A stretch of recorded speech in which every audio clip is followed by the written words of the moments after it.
एक बड़ा common discussion point है कि क्या जो है हमें ज़मीन का घर लेना चाहिए या अपार्टमेंट। ज़मीन के घर में ये कहा जाता है कि यार ज़मीन भी अपनी और आसमान भी अपना। अपार्टमेंट के बारे में ये कहा जाता है कि यार अपार्टमेंट ज़रा सस्ता होता है, इजीली इन्वेस्टमेंट की जा सकती है, प्राइवेसी और सिक्योरिटी जो है ज़रा ज़्यादा बेहतर होती है। तो आज की वीडियो में जो है हम फाइनेंशियल और नॉन फाइनेंशियल फैक्टर्स को डिस्कस करेंगे कि अगर एक फैमिली ये डिसीजन लेने का सोच रही है कि क्या उसे घर लेना चाहिए या अपार्टमेंट, तो कौन कौन से फैक्टर्स हैं जो उसे कंसिडर करने चाहिए। मेरा नाम है अहमद जिया, मैं एक क्वालिफाइड अकाउंटेंट हूँ और मैं अपने चैनल पर इन्वेस्टमेंट्स और इमिग्रेशन से रिलेटेड वीडियोस अपलोड करता हूं। तो अगर आप मेरे चैनल पर नए आए तो चैनल को जो है जरूर सब्सक्राइब कर लीजिएगा। सबसे पहले हम बात कर लेते हैं जमीन के घर और अपार्टमेंट के बारे में कि इन दोनों में क्या डिफरेंसेस हैं। देखिए, जब जमीन का घर आप बाय करते हैं तो मोस्ट प्रोबेबली वो आप बाय करेंगे फ्री होल्ड लैंड पर। फ्री होल्ड लैंड का मतलब ये होता है कि जिस जमीन पर वो घर बना है उस जमीन की ओनरशिप भी आपके पास ही होगी और उसके साथ साथ उसकी मेंटेनेंस की जिम्मेदारी भी आपकी ही होगी। लेकिन अगर मैं अपार्टमेंट के बारे में बात करूं तो अपार्टमेंट में सिर्फ आपको ये राइट मिलता है कि आप अपार्टमेंट में रह सकते हैं, लेकिन वो अपार्टमेंट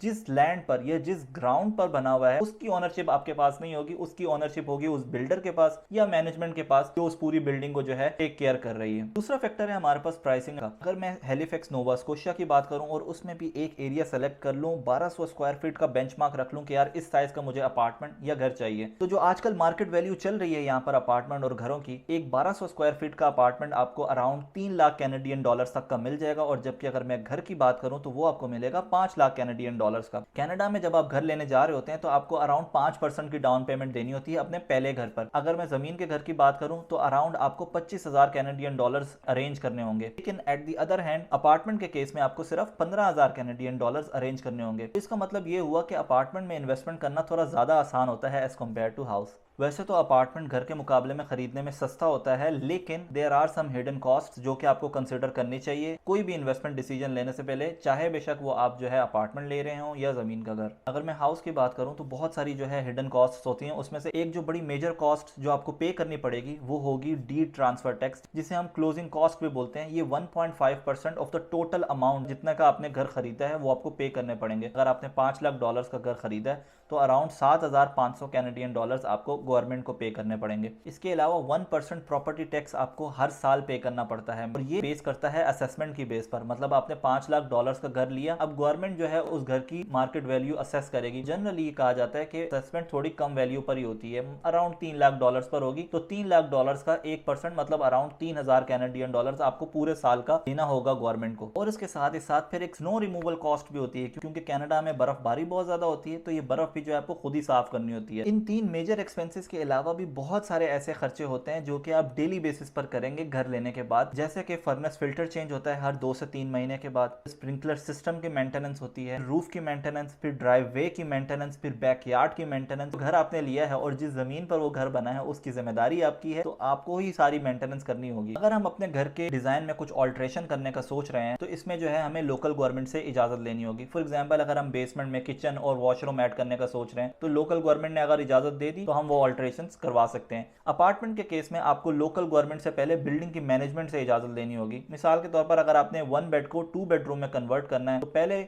बिल्डिंग मैनेजमेंट आपको अप्रूव करेगी और उसके बाद लोकल गवर्नमेंट से आप इजाजत लेंगे। तो ये बेसिकली एक एडिशनल कॉम्प्लेक्सिटी ऐड हो जाती है अपार्टमेंट के केस में। चौथा फैक्टर है हमारे पास रेंटल्स और रिटर्न ऑन इन्वेस्टमेंट का। फॉर एग्जांपल, आपने 5 लाख डॉलर्स का एक घर लिया है कनाडा में और उस घर में आपको बेसमेंट भी मिलता है, फिर ग्राउंड फ्लोर पर लिविंग रूम, फिर फर्स्ट फ्लोर पर 3 बेडरूम्स। अब इस तरीके के घर में सबसे बड़ा फायदा आपको ये होता है कि सबसे पहले आप बेसमेंट किराए पर देते हैं, आपका जो है रेंट पे जाता है तकरीबन 800 से 1000 कैनेडियन डॉलर्स पर, और उसके बाद ग्राउंड फ्लोर और फर्स्ट फ्लोर जो है आप किसी फैमिली को रेंट पर दे सकते हैं अराउंड 2000 से 2500 कैनेडियन डॉलर्स पर। तो ओवरऑल आपको 3000 से लेकर 3500 कैनेडियन डॉलर्स तक का रेंटल्स मिलते हैं, जो कि रिटर्न ऑन इन्वेस्टमेंट के मामले में बात की जाए तो 7.2 टू 8.4% बनता है per month. On the other hand, अगर हम अपार्टमेंट के बारे में बात करें और आपने अगर 3 लाख डॉलर्स का एक अपार्टमेंट रेंट पर लिया है तो वो आजकल रेंट पर जा रहे हैं 1800 से 2200 कैनेडियन डॉलर्स में, और ये रिटर्न ऑन इन्वेस्टमेंट बनती है 5.4 टू 6.6%। रिटर्न ऑन इन्वेस्टमेंट के मामले में मैं कहूंगा कि यार जमीन का घर लेना लेना जो है ज़रा ज़्यादा फायदेमंद रहेगा। इसके बाद हम बात कर लेते हैं अपने नॉन फाइनेंशियल फैक्टर्स के बारे में। देखिए, हर फैमिली के डिफरेंट पर्सपेक्टिव और प्रायोरिटीज़ होते हैं। कुछ लोगों को ज़्यादा स्पेस चाहिए होती है, घर में आपको ज़्यादा स्पेस मिलेगी, बैल्कनी, बड़ा सा लिविंग रूम, बैकयार्ड। फिर